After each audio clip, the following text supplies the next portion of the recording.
Hey Cowboys Nation, let's go for another round of news from America's team. Watch until the end so you don't miss any news and sign up to stay tuned for everything that comes out about the Cowboys. Cowboys veteran delivers strong message to holdout CeeDee Lamb. The Cowboys were not exactly surprised that star wide receiver CeeDee Lamb failed to make an appearance at the first go-round of workouts as the team begins to dust of the stench of team's postseason disappointment in preparation for 2024. Lamb remains without a contract extension. Among the upper echelon wide receivers of the NFL who want new contracts, sitting out OTAs is just the thing you do. Lamb did not show up for Dallas this week. Brandon Ayuk was not with the 49ers. Justin Jefferson was not with the Vikings.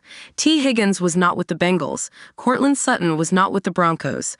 Darius Slayton, sure, why not, was not with the Giants. Veteran receiver Brandon Cooks, though, said he was not all that bothered by Lamb's absence. In fact, he wanted to convey to Lamb that the holdout just means he needs to be greater next time around. I'm always there for him, Cooks said, per the Dallas Morning News. My biggest advice is just to make sure you're doing what you have to do so you can come ready for training camp, whatever the case may be, so you haven't missed a beat so they don't regret paying you. Cowboys have a Micah Parsons contract issue too. The Cowboys were also missing Micah Parsons, who is in need of an extension too, though that deal is lower on the list of priorities because Parsons is only entering his 4th season and is comfortably under contract for the next 2 years. OTAs are technically voluntary, so an OTA holdout is not exactly a hardline move. Lamb is the big priority. Then again, so is quarterback Dak Prescott, who is entering the final year of his contract and needs an extension too. But Prescott did show up. He was clear that he, too, has Lamb's back in his contract decisions. Yes, I mean, that's my guy, Prescott said. Not many more people out there, more swaggier, cooler, better player than that guy. So obviously you're going to miss having him around, but I've been in this situation. It's business. Business is business. He's got my support and pretty much everybody in this locker room. I know locker room support, and so it's part of it. Hopefully, he'll get all his and everything he deserves and is worth. Cowboys urged to 6-time Pro Bowl free agent in game-changer move. It's not too late for the Dallas Cowboys to make a major addition to their roster, as there are some established names still in free agency. There are areas on both sides of the ball that Dallas could address, and Calais Campbell would go a long way to reinforcing the defensive line. Campbell is one of the most senior players in the league at 38, but blogging The Boys writer Tony Catalina believes he's the right kind of short-term addition. Age is certainly a factor for the Cowboys front office in the overwhelming majority of situations. However, for a 1-year rental at a position of need, Campbell may be the perfect signing for the Cowboys. On a pure production level, with no added outside factors, Campbell being inserted into the interior of this defensive line with the pass rushers they have on the outside could be a game changer for this defense, Catalina wrote on May 23rd. Campbell has hopped around the NFL in recent years as he enters the twilight of his career. But even at his age, the numbers show that the defensive lineman is still effective. Calais Campbell continuing career after Falcons stint.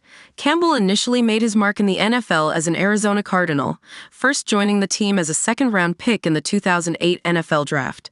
Campbell spent 9 years with the team, making 2 Pro Bowls and racking up 107 tackles for loss. However, Campbell's best NFL season came with the Jacksonville Jaguars. After signing with the Jags in the 2017 offseason, Pro Football Reference states that he earned 14.5 sacks and forced 3 fumbles that year. He was named a first-team All-Pro for the first and only time of his career. Campbell followed up with 10.5 sacks the following year. But his age 33 season in 2019 was when he clearly began to drop off production-wise. In 2020, Campbell joined the Baltimore Ravens, where he would total 11 sacks over 3 seasons. His switch to the Atlanta Falcons before the 2023 season was a positive, though.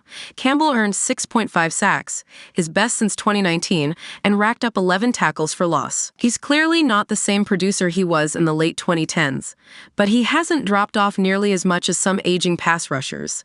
Cowboys could afford Campbell. Any free agency move that doesn't break the bank is one the Cowboys should consider. While Dallas is tight on space, they are in a winning window, and Campbell is a cost-effective addition. Spotrac states that the Falcons paid Campbell a $7 million salary for his services in 2023. While that isn't extremely cheap, the Cowboys could ideally get him signed on a cheaper deal considering they are considered playoff contenders. That being said, Spotrac also estimates that Campbell's market value is around $7.5 million a year. year. So a cheaper deal may be possible, but it may not be easy to pull off. If Dallas was interested, it may be beneficial to wait until closer to the season. Campbell clearly wants to play, but still doesn't have a team. Waiting until the late summer can force a free agent's hand. For the Cowboys, this is expected to be the summer of Trey. That's because, with Dak Prescott still far removed from a potential contract extension and his potential free agency looming, all eyes are on Trey Lance to see whether he can show enough to take over the team's starting role if Prescott does indeed hit free agency in 2025. The Cowboys added Lance via a trade with the 49ers for a fourth-round draft pick in this year's draft. That was last summer, and at that point the Cowboys were already thinking that Lance would provide some leverage in contract talks with Prescott, giving them a reasonable alternative to Prescott on the roster. Lance, the number 3 pick in 2021, is a reasonable alternative. If he can show he is up to the job, at least. He will also need to win the backup job over popular number 2 Cooper Rush. At Cowboys OTAs this week, Lance said via Cowboys.com he has confidence that he can do so. "I'm confident. It is much higher than it was when I got into the NFL for sure," he said. "I kind of didn't know what to expect. I think that's probably most rookies, if not all of them, at one point or another throughout that first year. That first offseason, I feel great about where I'm at, continuing to get better, continuing to learn, and continuing to be a better quarterback." Trey Lance has worked with Dak Prescott. Credit Prescott for his approach to Lance and the potential reality that Lance will replace him under center. Prescott has helped to mentor Lance this offseason and praised him earlier this week. Lance has been grateful for the opportunity to develop a rapport not only with Prescott but with the team's receivers. "It's been great," Lance said. "Honestly, across the board, I have a ton of time to work with all these guys, whether it is here or outside with Doc and those guys outside the facility. It's been great, and the rookies as well have been great coming in these first few days." He also said that taking on a different role, potentially, has not changed his off-season regimen. "My mindset really hasn't changed," Lance said. "I haven't attacked this off-season any differently. Just worrying about controlling what I can control, continuing to learn the offense, continue to get closer with these guys, the coaching staff as well. Just worrying on that." Cowboys still have a mystery man on their hands. The problem for the Cowboys, though, is that they are like the rest of the NFL when it comes to Lance. They have no idea what he can do. Lance has never thrown a pass for the Cowboys and did not appear in a game last season. His entire NFL life has been limited to 8 games and just tour starts. He has completed 56 passes for 797 yards. You don't need to tell him that, though. Lance is eager to get on the field, even in a preseason game. "Excited. I'm very excited," he said. "I haven't played a snap, obviously, in a live game since last preseason, so I am excited, looking forward to it." He has been able to learn more of the Cowboys' offense, which was not easy last season, when he was traded from the 49ers at the end of training camp, just before the start of the season. "It's just a different offense," he said. "In San Francisco, we weren't really dropping back and passing out of the gun on 1st and 10 too many times. It's totally different here where we do that. We have the guys to do that, and the coaching staff to do it as well."